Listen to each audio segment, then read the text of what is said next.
for poor recruits. The brave, they're coming. Ravens flaunt and feathers gay.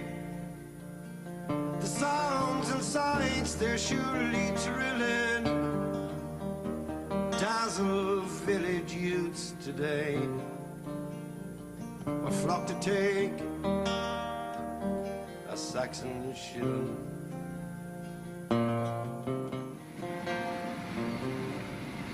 Bit nervous. Woke up this morning and I was fingers and thumbs. Pure nerves were at me so well because I knew I was going away today. So I was thinking of what you're leaving behind. The place where I come from, there isn't much for a chap my age. Like everybody says, okay, the Celtic tiger is still roaring, but not in our town. Travelling north to join up, this young emigrant is leaving behind family and friends to fight for the Queen. Even today, it's a controversial decision. He doesn't want to be identified. A patrol from the Royal Irish Regiment takes off for an operation near the border. These Irish soldiers serve all over the world, but for the next 6 months, they'll be working closer to home on a tour of duty in Northern Ireland. Although part of the British Army, the Royal Irish have men from Cork, Dublin and Limerick keeping the Queen's peace in Ireland. There are at least 300 young men from the Irish Republic serving in British regiments today. Some would say that they've turned their backs on their own country, but these men form part of a hidden tradition which has survived in Ireland for over 2 centuries. Yeah, basically we're concentrating in this area. It's called an impact. It's a routine VCP, and we've been monitoring the movements of vehicles along this road today. Who are using these roads, and also, you know, any new buildings that are popping up, being built, and signs of disturbance. 2 seconds.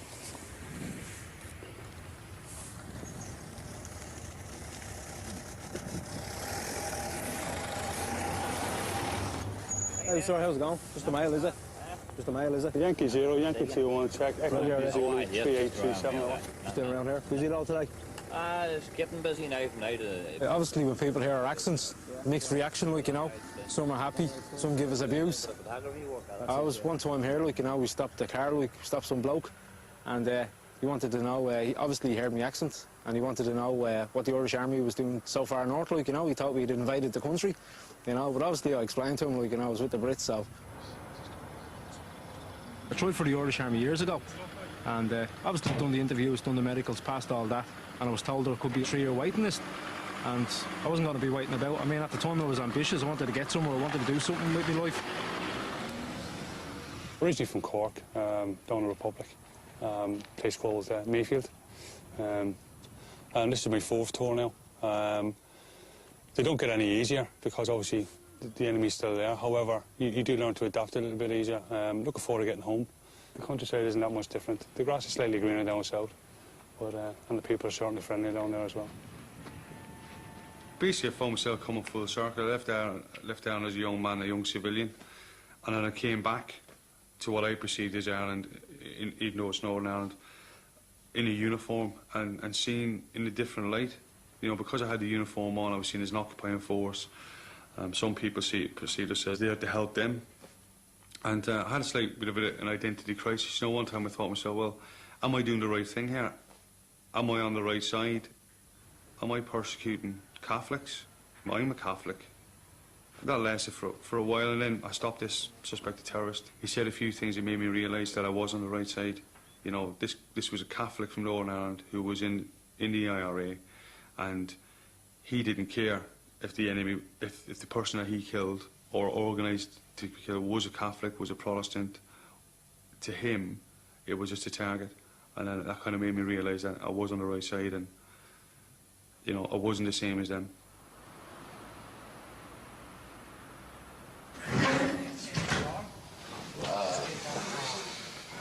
Stiff from a long journey across the north in a sealed van, more soldiers from the Royal Irish arrive in Dungannon.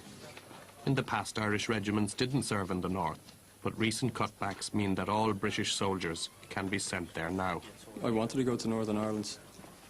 If you have any problem with the situation in Northern Ireland, well then I wouldn't have had any business joining the British Army. I thought long and hard about that beforehand, and I was quite happy to go up there. When I finished university, I went into Civvy Street, got a good job in Civvy Street, and I took a look at myself after a couple of years and thought, all I'm working for here is a share price, and I thought there has to be something better than this. To be honest with you, I was quite shocked when I joined the British Army, finding out just how many people from the south of Ireland were in it already.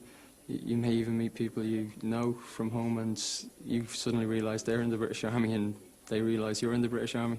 It's just one of those things that you can't talk about at home, and that's why you don't hear about it. There's an awful lot of good Irish people out there that just want to soldier.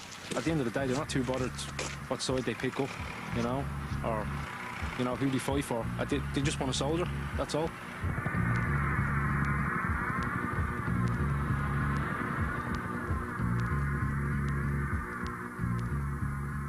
The military dimension to Irish history has got to be recognised. From earliest times, the Irish have fought, the Irish have proved to be soldiers. And from the 16th century on, Irishmen have gone abroad to fight in other people's wars. It had no connotations about loyalty, disloyalty, affection for or dislike for, or fighting for family or home. This was a career, it was what they had been bred into, brought up to. And this is why they went abroad to fight for other countries. In the Middle East, another Irish regiment, the Irish Guards, are rehearsing for war in the desert. The Mix, as they're known, also draw recruits from both sides of the border and from Irish communities in Britain. The idea is to follow the route down, not get stuck in the bodies. The desert takes its toll on men and equipment. One vehicle is struggling to keep up. Well, because we're unsure that the vehicle, if it'll make the distance, we'll stop here for the night. Bed down here for the night. In the morning, we'll try to move again. If not possible, we'll call out a REME recovery unit. We'll come out, hopefully fix the problem. We get back in before lunch. Luke, do you reckon we're going to need the REME? It's a shock to see that I'm in a vehicle that's older than myself. Modern technology. Sand and sun, what more can you want? Oh, a couple of dancing girls will be fine. Leaving Ireland to become a soldier is in many ways a familiar story of emigration. Young men seeking work abroad when there's none to be found at home. I'd left school when I was 16. I'd worked on the building sites for a couple of years as an apprentice painter and decorator. But in the mid-80s, the building trade in Ireland basically had fallen flat. My father and grandfather served in the Irish Guards, and I thought, oh, well, I'll give it a go for 3 years. Every year, you know, it came up towards the end of my contract. There's always something further on the go for another country to go and visit, another promotion perhaps, right? So I just carried on.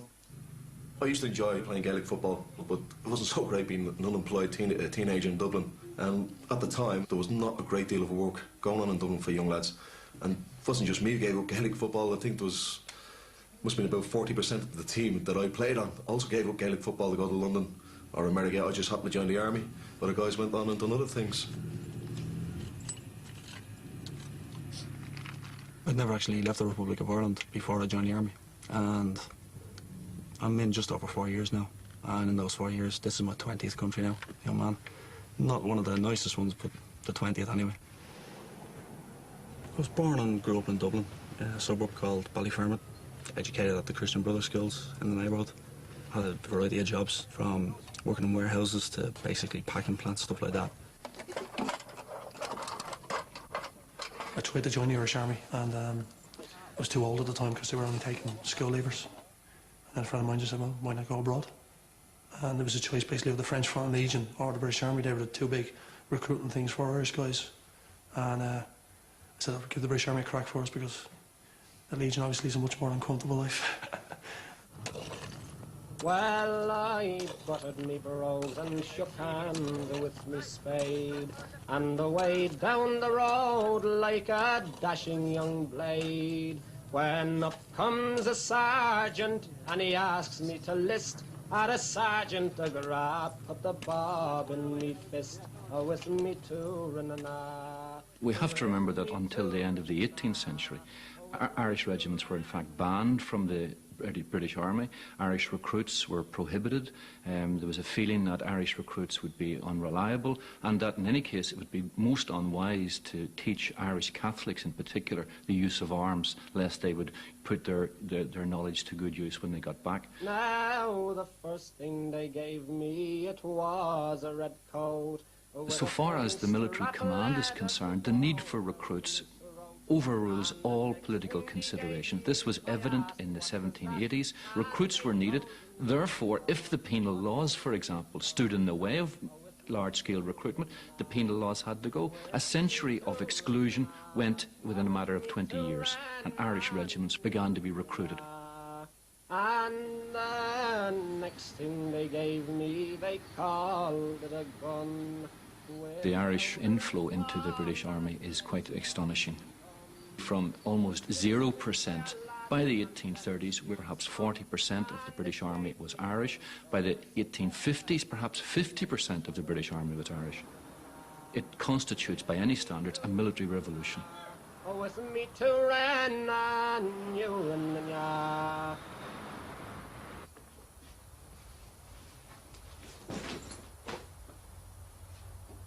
Oh, Mum. Yeah, I'm just phoning to say that I made this, what I did. Yeah, it's a nice place, really nice place, and I'm staying in, so it is. Yeah. I'll be collected, so I will, tomorrow, and brought to the barracks, where I have to be sworn in. Yeah.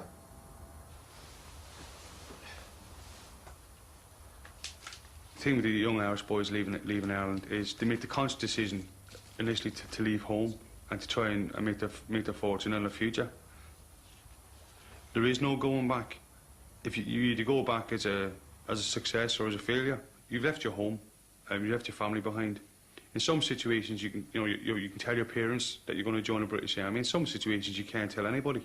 So you become very isolated and very lonely, and the guys that you join up with become essentially your family. I couldn't tell anybody what I was going away to do. Sometimes you're feeling a bit down, you want to pick up the phone and chat to one of your mates, but you can't tell them why you're down or what you're doing really for a living, so it's quite difficult that way. I would love to be able to talk freely about it, but unfortunately I can't do that, and I have to accept that. You do become slightly subversive, and you're living in a different skin. For example, when I went home after I joined the army a few years ago, I was still a chef. I was still, I bumped into a guy down the town who was home on leave at the same time. And it was like you'd look at each other and we knew exactly where we were coming from. But if we were talking in a circle of friends, he was digging roads in Birmingham and I was a chef in Derby or a chef in London or what have you. He made it up. The Southern lads tend to do extremely well, like, you know what I mean, and not just the British Army, but any army, for the simple reason they've left their own country. They know what it is they want in their heart and soul, so they go after it. It's the same for the lads from the north, I'm not too sure about the lads from England. When I look at them, they look at it more like a 9-to-5, Monday to Friday job, because they go home on the weekends. But I mean, it's not the same for the lads from both the north and the south. I mean, they get stuck into it.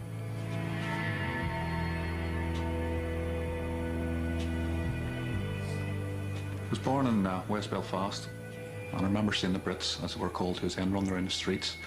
And it was quite exciting in those days, because you used to see the Land Rovers flying up and down the street. And these fellas running around with rifles on their backs, dodging in there to houses, running up and down the streets.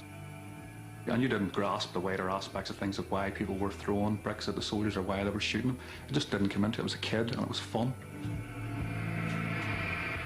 We started following the patrols around, and I actually remember kids in our street going out with their hurley bats and using them as rifles on their shoulders and going either side of the street and acting like a patrol and copying the soldiers going up and down the street. I joined the army in '87, and I don't think I've been home to my family home, my home, if you still want to call it that, for a good 14 years now. If I want to see my family, they have to come to England to see me. I can't just turn up in the door and say, how you doing, how's everybody going?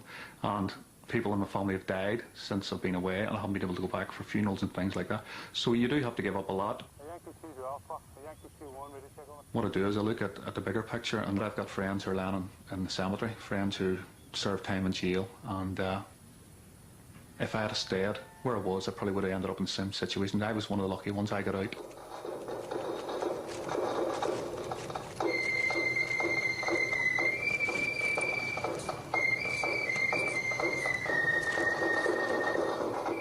It's ironic that the British Army is one of the few institutions where Protestants and Catholics from each side of the border both live and work together. Within an Irish regiment, like the mix, each soldier is affected by this collision between orange and green. I'm Protestant, come from a very staunchly loyalist area. Before I joined the mix, I wouldn't even thought of calling myself a Mick. You know, I always thought of Mick as being a Southern Irish, like, I don't need to be derogatory, like a rogue type thing. No, he's no Mick. But I've adopted that into my lifestyle, and I'm actually proud to call myself a Mick. It's a bit alien at first because you do expect kind of, oh, what are these fellas going to be like? We're going to start scrapping now or something. But, I mean, obviously you will get the odd bad egg. I mean, you get that everywhere. But then once you get through all the sort of initial kind of icy atmosphere and you realise, well, there's just other blokes from a similar area to me, similar kind of whatever working class background, and you find that you actually do have a lot in common. Just can't make out a word they're saying. The weirdest part's the accent. A bit of banter, a bit of slang goes on, especially around times like the 12th and that. There's definitely a bit of stick flying, but... You barricade them in their rooms and don't let them out. Try to make a corridor into the Gavaki Road, but... You know, I used to get a hiding from all the other lads because it was from the West Belfast. You're very aware of being a Roman Catholic in those days. Battalion wasn't as disinterested as it is today. So you were actually, as you walked through camp, you used to get called a Fenian bastard quite regularly. But that's up to you personally, whether you accept that. I personally wouldn't accept it. If somebody called me a Fenian bastard, then they were called an orange bastard straight back. And it came to blows, which invariably did. Then the better man won at the end of the day, no matter what religion you were. I mean, when I joined up, you know, before that I'd never heard of it. I'd never heard of a Fenian or a Teague, and suddenly to be put into a situation where I was working with guys from Northern Ireland, and to be called a Fenian or a Teague, you know, initially I was like, well, who gives you the right to call me, put me in that little box?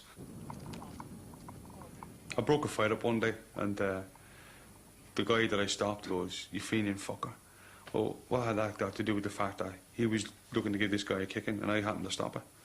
And a friend of mine came up. Well, I say he was a friend. He was a Southern Irish guy. Came up and says, "You know, how could you even call you a Fenian fucker and you didn't do anything about it?" I thought, well, if he's that small-minded enough to call me a Fenian fucker, then that's fine. I haven't got an issue with it. And if you want to take issue with it, then you go and you fight with him.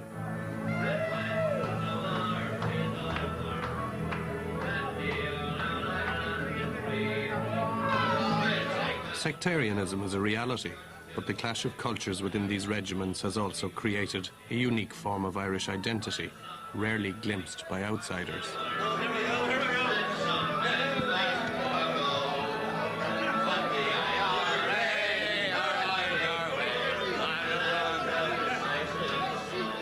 Sometimes we have a good laugh over them because some of the songs are truly horrendous. Like, you know, like you're loads about such and such a guy who died or whatever. In the sun! And the bullets flash, and the rifles crash, and the run of a Thompson gun. Obviously, there's people that very staunchly believe in that kind of stuff, but to us, it is kind of amusing to think of the job that we're doing, and then we're all in there listening to this kind of stuff. 1, 2, 3, 4. You'll get guys from the north, from the Shankill going, "Oh, stick on that one about your man Sean South, or Gary On, or whatever," and you're like, "God, why does he want to listen to this, you know?"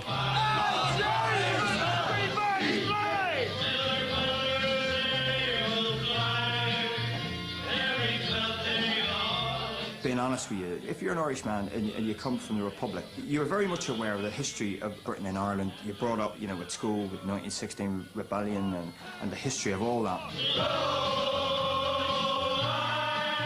So when you join the British Army, you're under no illusions. You know, you're very much under no illusions of who you are and what you're joining. So it can send you different ways. You can send you to either be very much withdraw back into yourself, where you can sort of say, you know, I'm not really going to say who I am.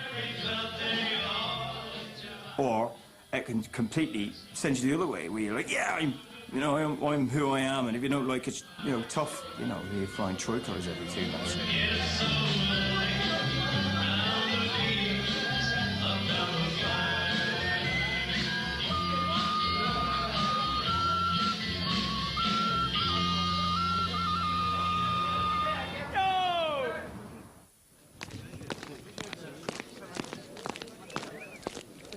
Listen in.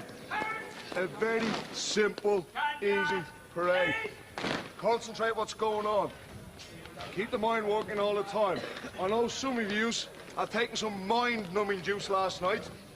That is not an excuse to go and start chewing gravel this morning.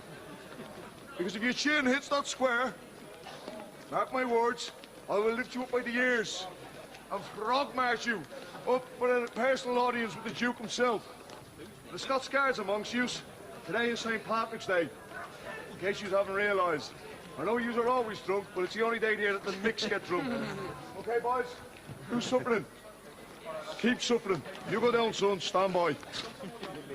I mean, as a young lad in Dublin, St. Patrick's Day was nothing special. It was a day off school and we go into town and watch the parade. But after joining the Irish Guards, I mean, on my first 10 St. Patrick's Days, I had the Queen Mother come in and present me with shamrock. You can't say being in the British Armed Forces is against your Irishness. It's not. It's, if anything, I find it enhanced it. It made me realise who I was and where I came from. It's quite funny, we are the Royal Irish Regiment. We wear the shamrock. And the guys from Northern Ireland have to adapt more to being seen as Irish than we do to be seen as British. They wear the shamrock and there's no red hand in the shamrock. The reality is, I think, that when Irish recruits are required, the powers that be, the military masters, will use anything that makes the Irish recruit feel at home.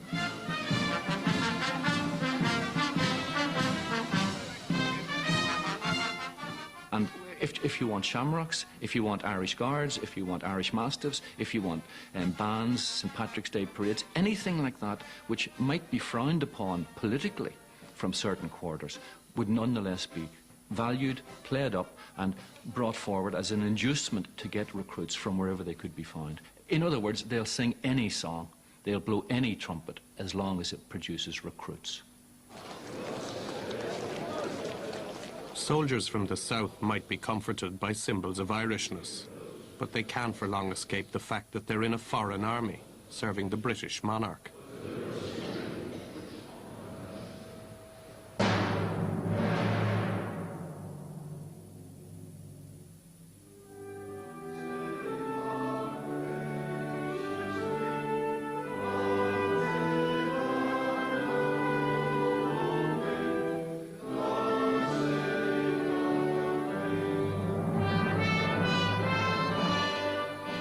If you ask me whether I was British or Irish, undoubtedly, I am Irish.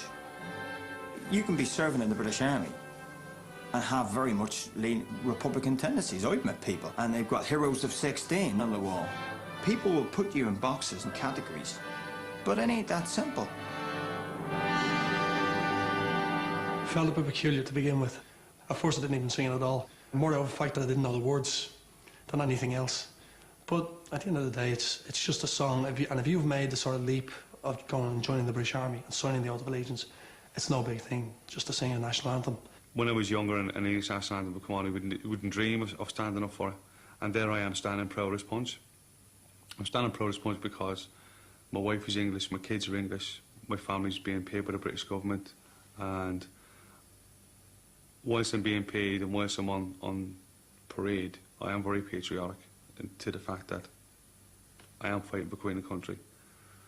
But when I'm in my own time, you know, if the English national anthem came on, and I wouldn't stand, I'd chill and relax. And not just in my own house, you know, in social events as well. But if the Irish national anthem came on, I would stand, and then I get the looks, you know, of, well, what is he? And all I simply am is an Irishman serving in the British Army.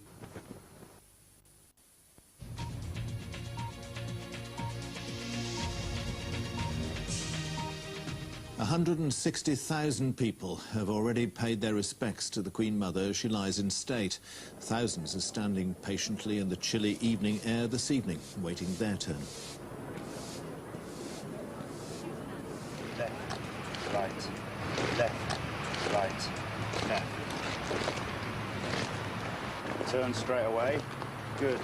Keep the step. The Irish Guards prepare for one of the biggest ceremonial occasions London has seen. The Queen Mother requested that soldiers from the regiment carry her coffin. Among the bearer party are 2 soldiers from the Irish Republic.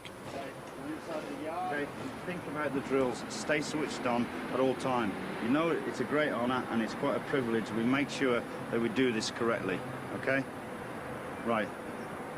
What I want you to do now is start preparing your kit, and I will look at it around 8 o'clock, okay?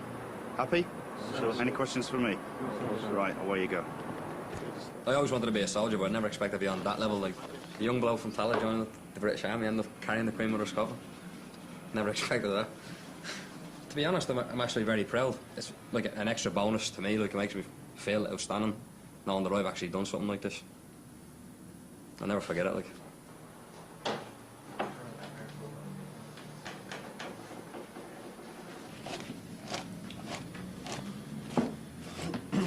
Basically, I'm doing those scrumming the bearskin into its proper shape, so it's nice and fluffy for the morning. And I'll do it again in the morning before we go out, just to get it just right. He's at it again. Yeah. You want to start dimming you boys, I tell you, you want to watch yourself. Really? Aye, really now, do? See you later on. And it says south of the border, so that's what they call us Mexicans, because we're south of the border. But should men from south of the border be taking part in an event which celebrates the British monarchy? It's nothing to do with being the royal family. We were her battalion, you know what I mean? She loved us. And she wanted us to be the ones that laid it to rest. And I think that's the least we can do.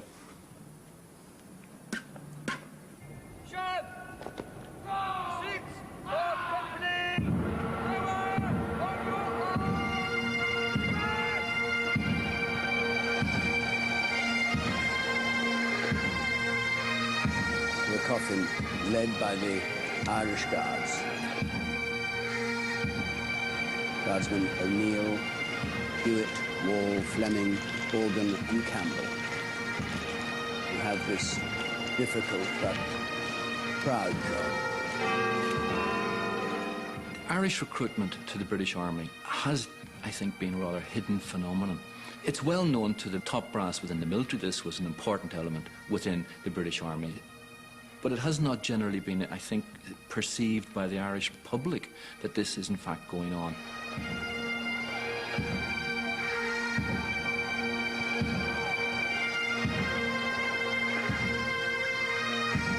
I think this is something which was known in localities and known amongst families, but not generally paid attention to within a wider public. I think it's an important element, though, within 20th century Ireland. 8 members of the Irish Guards. Oh, there he is there, look. Looks the part, doesn't he? Yeah. All the tense moments there. Never thought when he joined 6 years ago that he would be involved in anything like that. You know, every camera, everybody watching it. The whole world was watching him, and it was their son, you know. And all the family ringing up and saying, "Watch now," you know what I mean? Looking at the telly and watching. Oh, look at him! He's great, isn't he? Very emotional, wasn't it? Oh yeah. Did himself proud as well. And he did all him proud. Yeah. Well, when he was very small, I came home from Lebanon. I was in my UN gear, and I put on the blue beret. It was his birthday, so I kind of knew he'd be a soldier. Sometimes like if you'd be doing an escort or something, and the bikes or the tanks or something would drive by the house on the main road, down the road from Tallaght. I'd say, yeah, my dad's probably in one of them. Like, and all the kids saying, yeah, your dad's a great job. My dad's only an electrician or something. I go, yeah, my dad's a soldier. I kind of hoped he'd be a soldier, you know what I mean? And if it wasn't my army, it'd be someone else's army who was going in to be a soldier, and that was it. Well, I would have preferred him to be here rather than be away from home. Yeah. But it wasn't to be. It was Gavin's call.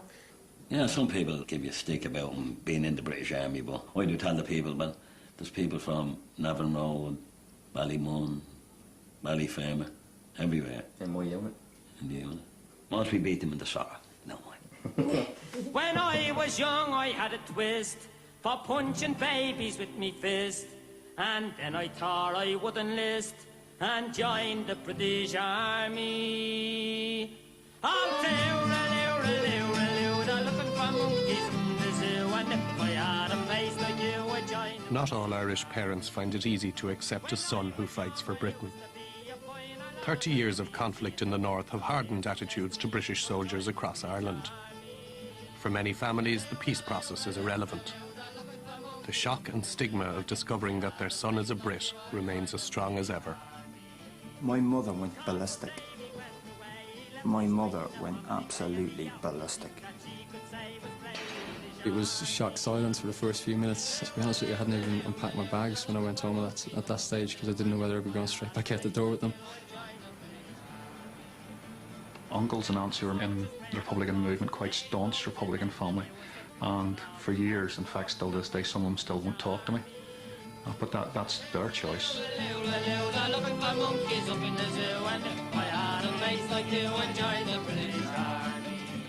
I mean, I know fellas from the south like who've been disowned by their own family just for joining this man's army, and at the end of the day, it's a crime, it's a shame. You know, it should be something to be proud of.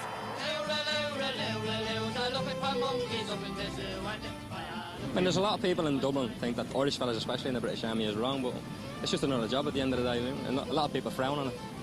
Yeah, well, I'm a little bit nervous now because when we were filming in London, it's a big difference. There's a world away from Dublin. Now that I'm in Dublin, I'm a little bit self-conscious about where I am. Like, I just like to keep a low profile when I'm at home.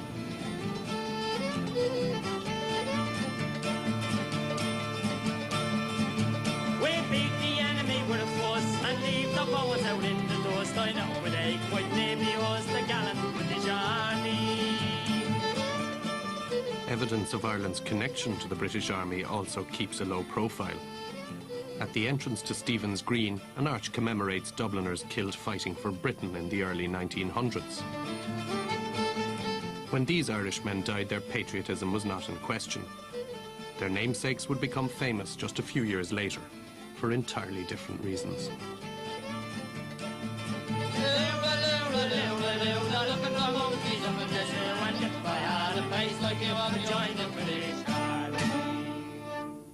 There's so many things you take for granted when you're at home.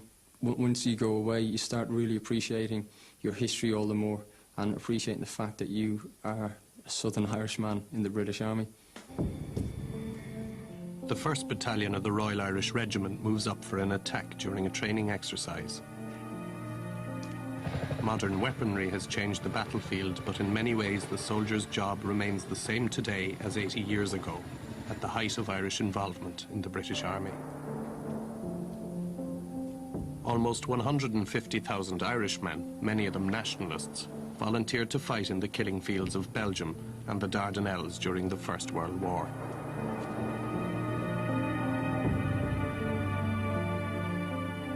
Their fate has until recently been little known in the country they left behind. If you walk into any of the memorial parks in Dublin, you will see straight away the sacrifice that people from the south and the north have made for the British Empire under the flag of Britain. 49,000 Irishmen died in World War I. And bear in mind that's what was going on at the time with the 1916 Rising, and there was a lot of anti-British feeling at the time, and there was no conscription. That is an amazing number of men to go away and give the ultimate sacrifice for what they believed in. Big man! Fire support on call! 1916 was a watershed. As the Irish regiments were being decimated at the front, at home, other Irishmen began the fight for independence. The men in British khaki were suddenly on the wrong side of history.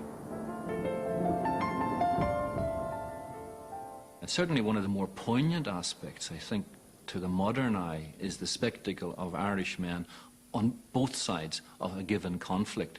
The Easter rebels were confronted by the Dublin Fusiliers, who had, by and large, home on leave, on rotation from the front.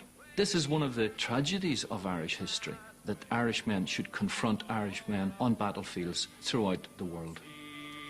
As Republicans battled with British troops, there was understandably little chance that those who had served the Crown would be welcomed home with open arms. Some former British servicemen joined the rebels. Some were shot as spies. Most kept their heads down and were forgotten. When the treaty was signed and the Free State born, Ireland's relationship with the British Army seemed to have reached an abrupt end. The official Irish view was quite simple, that Britain had just been kicked out of 26 counties, but that it was still an occupying force. Memories were still very raw as a result of the Tan War. In 1922, the recruitment stations were closed down. The 5 Southern Irish regiments were disbanded, and I suppose many people thought that was it. But the fond farewell paid to the departing English soldiers showed that not everyone had been won over in the struggle for the Republic. There was an unofficial view through the 1920s which really just paid no attention to this whatsoever. Certain military areas from which there had been a tradition of recruitment, certain families had given recruits to the army, and I think these families in these areas continue to do so, irrespective of what official Ireland's view was. I think they may even have gone along with singing the songs, they may have toasted the men of 1916, and then they may have just gone and joined the British Army.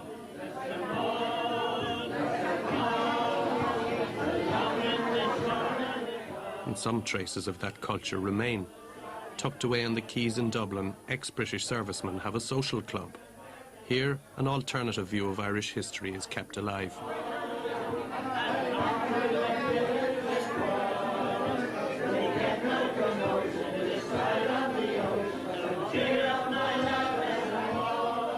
Easter week every year. In the old days, my grandmother, she hung the Union Jack out in the fines because she felt that the thing had been handled wrong. She always felt that it could have been handled differently and we wouldn't have had the situation that developed out of that. When the Queen got married, there was a great event in that area, which is the Liberties, the Dubliners of the Dubliners. There was a dealer called Katie Moore went around all the houses and made a collection for a present for Her Majesty the Queen. And everybody subscribed. Less than 20 years after the fight for independence, working-class communities like this provided thousands of willing recruits for the British Army on the outbreak of the Second World War. Well, I was just a young lad then, I suppose. Wasn't quite 17.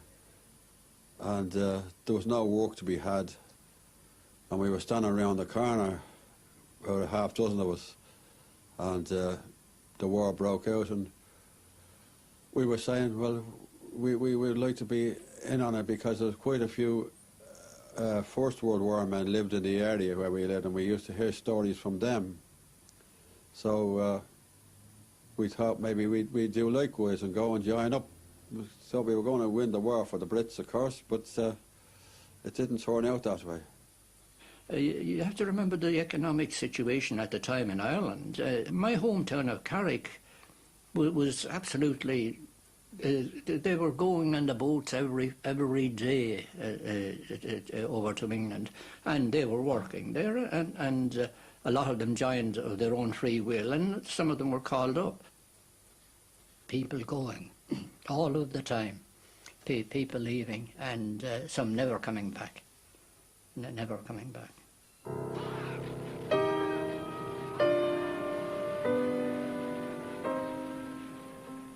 I wonder what the hell I was doing there. It's only when you get into action and you realise it when you saw your comrades being shot down and lying in the fields in Normandy, crying out for their mammies or their sweethearts or their wives. Then it sinks in that it's for real and you're part of it. The most terrifying, I think, is the machine gun fire coming at you. You could feel the bloody bullets getting over your bloody heads. I didn't go in for any great heroics for that. I did what I had to do. You knew the objective was the hill at the top, and you also knew that that was where the bloody fire was coming from. We got to the top eventually. Those of us that were left got to the top, and just then I was hit. During the war, more than 60,000 Southern Irishmen fought. More than came from loyal Ulster.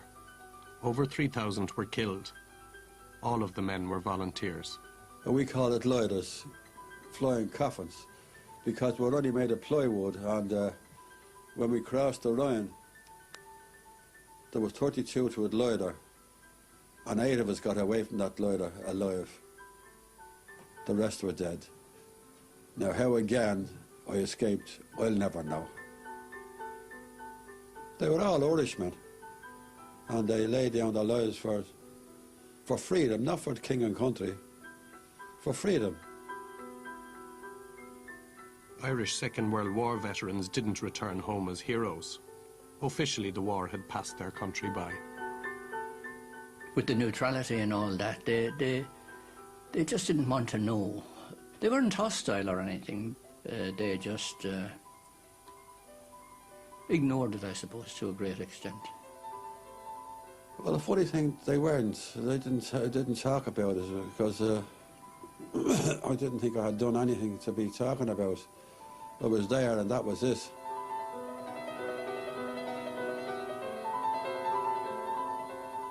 Maybe indifference is too strong a word to use. They just weren't interested.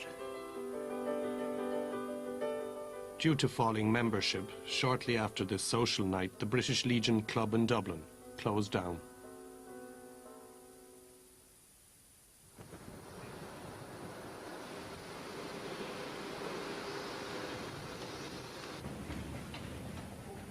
"60 years after the war, the hidden tradition continues. I've one simple question to ask you now, and that is, do you want to join the army? I do. Right, well done. Now, to put you into the army, I'm going to ask you to take the oath of allegiance to join. Now, The stigma of joining up remains strong. The Troubles and economic prosperity have reduced the flow of Irish recruits, but there are still young men prepared to defy public opinion and take the Queen's shilling. So without any further ado, I'll ask you to take the Bible in your left hand, raise your right hand, begin.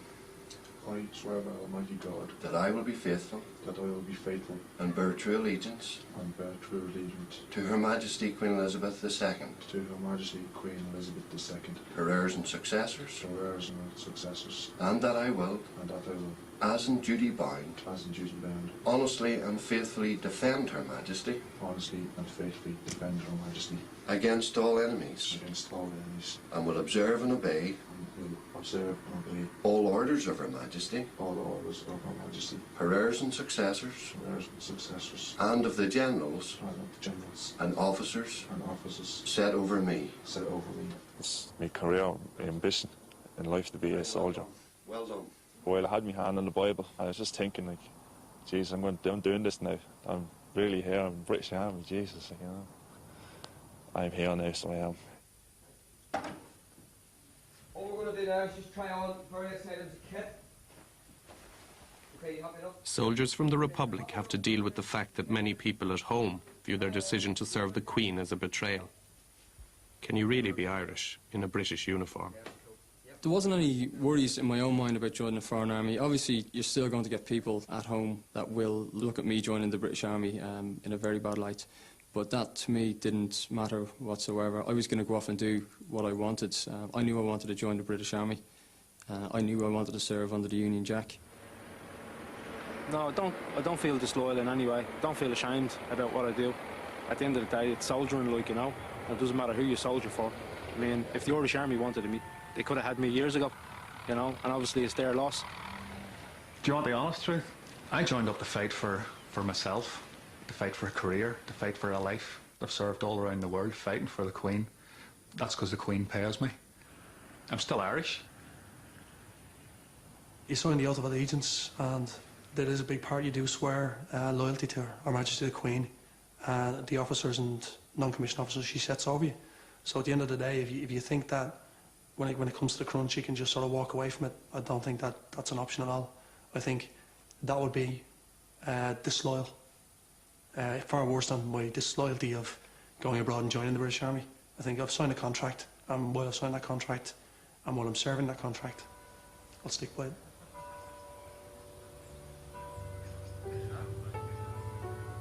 This is Ramble War Cemetery, as you see.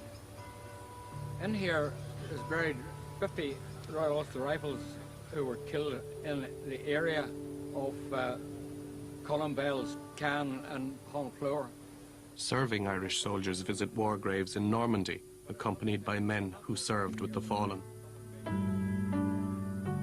Irish regiments organise trips like this to keep the memory of those who died alive in the minds of today's soldiers. The Irishmen buried here joined up for many reasons: adventure, travel, a job. For young boys. Well, that's the way. Yeah. That's the way it is. Feeling of sadness. And the actual folly of so many youngsters dying at that age. I'm actually quite annoyed that I've seen so many Irishmen in these graveyards today, and they haven't been properly respected and recognised back home.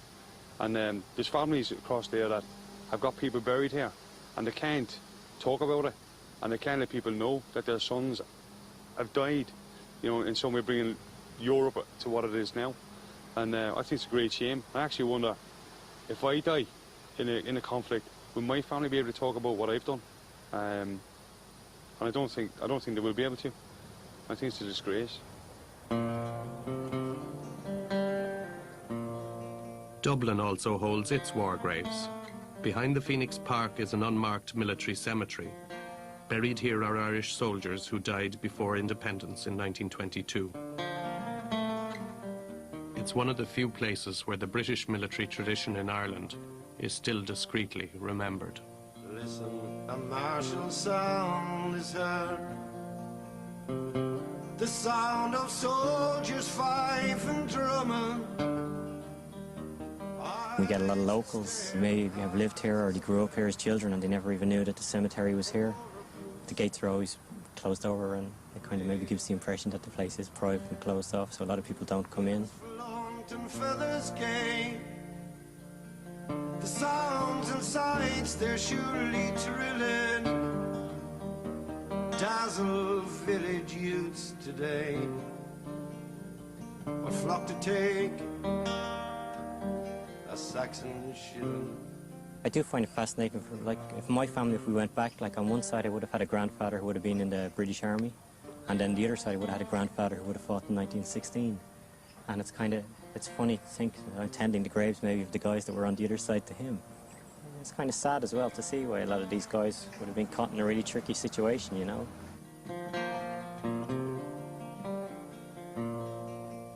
I think that 20th century Irish history has yet to be written. What we have been provided with has been a very monochrome picture of Irish society. It's almost as if it's a picture as we would have liked it to have been had we had every opportunity to bring it about. But there's another area of, if you like, the hidden Ireland, which has got to be exposed because it made it, for many people, this was their Ireland, this was their life. Hear you from your mountains go to feed the scourge of foreign fever. Swear to serve the faithless foe that lose you from your land forever. At the end of the day, I'm just abroad doing a job. People going about, you know, Irishmen dying for freedom and all that. That's a fair one, they did. But they died to give men like me the freedom to choose what to do. Abandoned far, that Saxon shilling. Men have died on a battlefield, fighting for what they believe to be right. Men have died on the battlefield, fighting for the money. Essentially, the reason that I agreed to do this interview and take part in the programme was the fact that I think it's about time everybody started to realise what has been going on for centuries. There's been Irish men and women die for the crown. And I think it's just about time that people realise that.